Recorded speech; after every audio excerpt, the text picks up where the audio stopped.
see you. Good to see you. So you're over in the UK doing a few gigs. You were in Leeds last night. Yeah. How was that?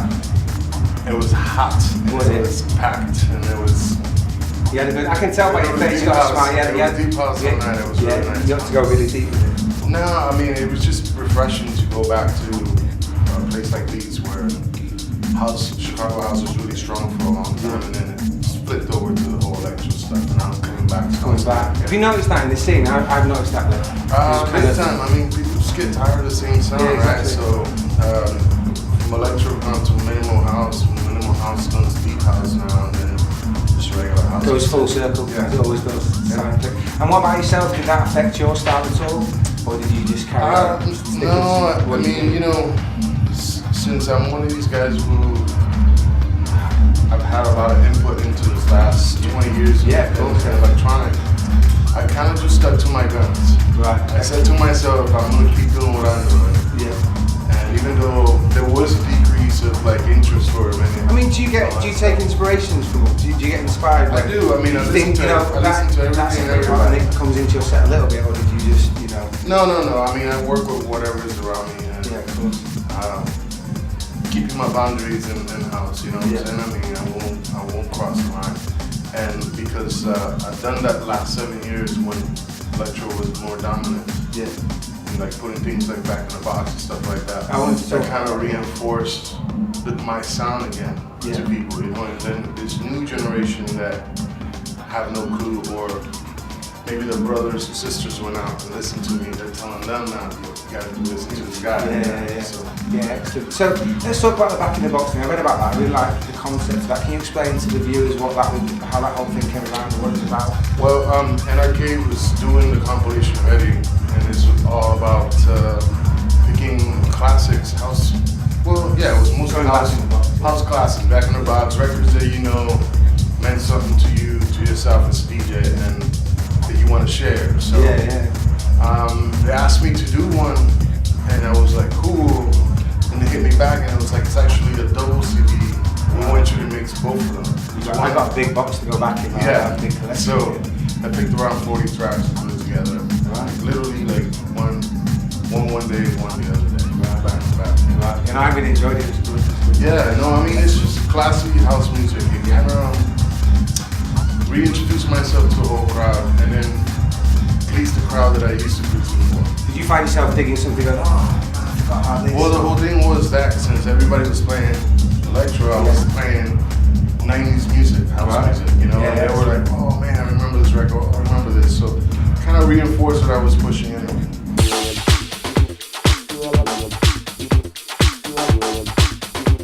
So, when did you actually start producing? I remember some of your records on Strictly Rhythm. I think the first thing I picked from yours was in 1992. When did you actually just start producing records? How long have you been pumping out beats? Well, I bought my TR-909 drum machine in 1990. Right. And ever since I So 20 years, man. Yeah. Congratulations. Thank you.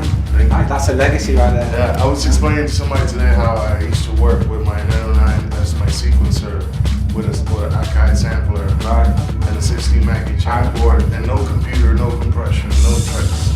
Just pure house. Doing it, yeah. So, doing it.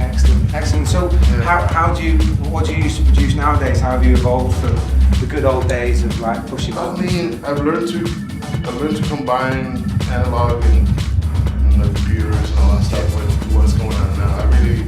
I use Cubase and kind of got stuck in it, so it's a good platform. Yeah, and I've been loyal to it for its years and changes. So I've sort of it took me about 3 years to kind of get my swing in the computer, because I couldn't figure that out. Right, when you're so used to like hands-on with the iPod, sometimes you have to really. So I would combine like my drum machines live with the computer going at the same time, so I would get a little bit of both. Right, good. Yeah, that's why my stuff never sounds like it's too computer, too polished. Yeah, it's always good to hear how different people work.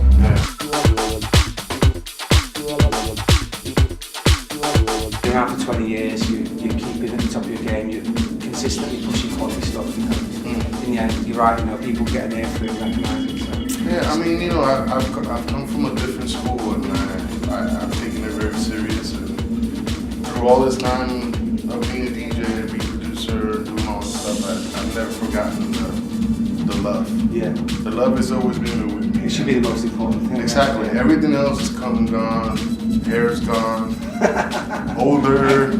You know, I can't stay up all night anymore. Things like that. But the love for the music and the respect for it. That's your drive. That's been the drive. You know, this is why like Laurent and certain DJs stuck to what they do best. Yeah.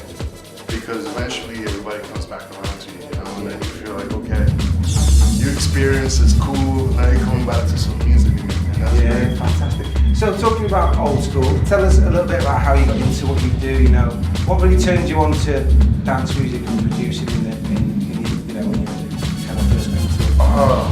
I mean, we talk about the beginning, man. I mean, I landed in Chicago in '83, right. And around that time, house music was starting to develop and evolve.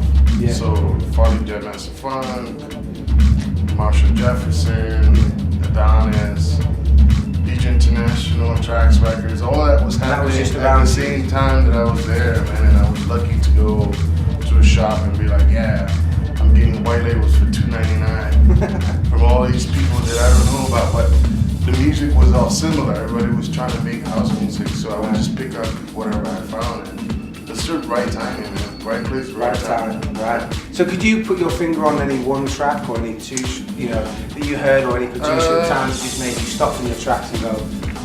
I mean, yeah, Steve Hurley, Jackie Bobby was one. Amazing track, yeah, unbelievable. That kind of opened the door, and then when I heard Marshall Jefferson house music anthem, then I knew, this is something that I kind of like. Just dove into it.